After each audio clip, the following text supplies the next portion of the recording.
তো হামজার দেয়া 5টি নামের মধ্যে ভারতের বিপক্ষে কোন দুটি নাম সিলেক্ট করলেন বাফুফে? দেখেন প্রথমত আসি যে বাফুফে এবং হামজার মধ্যে অলরেডি ভালো মতো কথা চলতেছে। দেখেন বাংলাদেশের স্বার্থে হামজা চৌধুরী আগাচ্ছে। একটা সময় হামজা চৌধুরী বলতো যে ভাই আমি জাস্ট খেলার জন্য আসছি বাংলাদেশ, কিন্তু এখন না, বাংলাদেশ পুরো ম্যানেজমেন্টটা হয়তো বা হামজার অধীনেই চলে যাচ্ছে।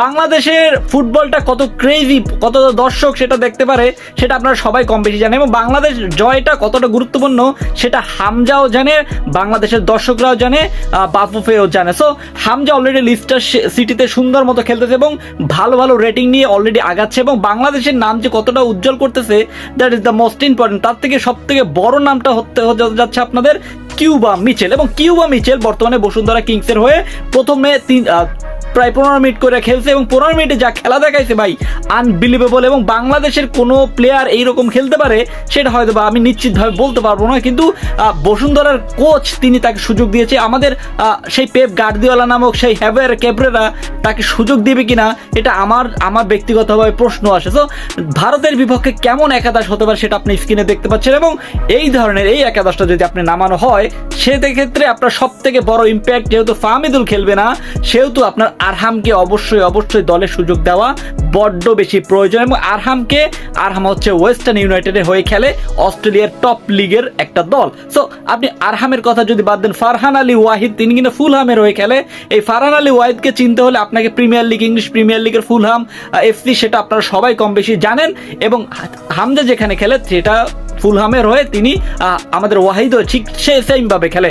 এছাড়া আরও কিছু ট্যালেন্ট রয়েছে আপনি দেখতে পাচ্ছেন স্ক্রিনে। সো ক্যাসপার হক রয়েছে। সো আপনি ট্যালেন্টের মূল্যায়ন যদি করতে চান তাহলে আপনাকে সেই শুরু থেকেই করতে হবে, এবং বাংলাদেশের ভবিষ্যৎ বলতে যদি বুঝাই তাহলে এই বিদেশক চাকমা থেকে শুরু কইরা আরও অনেক প্লেয়ার রয়েছে, এবং ওই 3 ভাইয়ের নাম আমি না বললেই নয়। এবং ওই 3 ভাই কি করতে পারে বাংলাদেশের হয়ে সেটাও আপনারা কম বেশি সবাই জানেন, তাদের ক্যাপাবিলিটি বা কত দূর। সো আপনি যদি এমনটা করতে চান তাহলে আপনাকে অবশ্যই এই কোচকে কান ধরে বের করে দিতে হবে যে ভাই তুমি এখন পর্যন্ত এখান থেকে চলে যাও। এবং আপনি যদি মনে করেন যে আপনার ড্রিম 11, আই মিন বাংলাদেশের যদি কোনো স্বপ্ন থাকে এবং এই প্লেয়ারগুলোকে নামাতে চান তাহলে স্ক্রিনে দেখতে পাচ্ছেন আমার যদি ড্রিম 11 নামানো হয় তাহলে এমনটাই হওয়া উচিত। কেনই বা হওয়া উচিত না?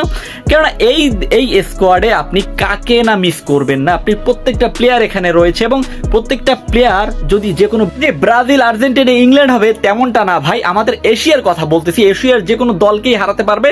সো এমনটা যদি হয়, আমি বারবার বলে আসছি যে ভাই সিন্ডিকেট মুক্ত রাখতে হবে। এবং আপনি অনেকেই বলতে পারেন যে বাফুফে তো ঠিক মতোই আগাচ্ছে না ভাই, আপনি জায়ান হাকিমের কথা চিন্তা করেন একটাবার, ওর কথা কি মনে আছে? ওর নাকি সিঙ্গাপুরের পরেই নাকি তার খেলার কথা ছিল, কিন্তু কি কইলো? কিছুই হইলো না। তার সাথে কিসের কথা? ভ্যান্ডার পলক, তিনি নেদারল্যান্ডের দ্বিতীয় টায়ারে খেলে, তার সাথেও কেমন হয়ে আসছে। সো এমনটা যদি হয় আপনি কখনোই আগাতে পারবেন না, এবং বাংলাদেশ ফুটবলকে যদি আগাতে হয় তাহলে সিন্ডিকেট মুক্ত রাখতে হবে, মনটা ফ্রেশ রাখতে হবে। সো মনটা ফ্রেশ কেন বলতেছি?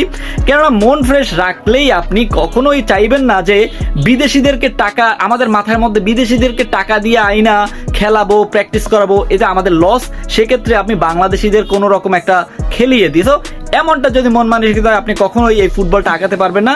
সো বাংলাদেশের কোন 5 জনকে আপনি ইমিডিয়েটলি ভারতের বিপক্ষে ম্যাচে দেখতে চান একটু জলদি কমেন্ট করে জানাই দেন, আপনার প্রিয় ফুটবলারকে এবং এই কোচকে রাখতে চান কিনা প্লিজ কমেন্ট করে জানাই দেন। ধন্যবাদ।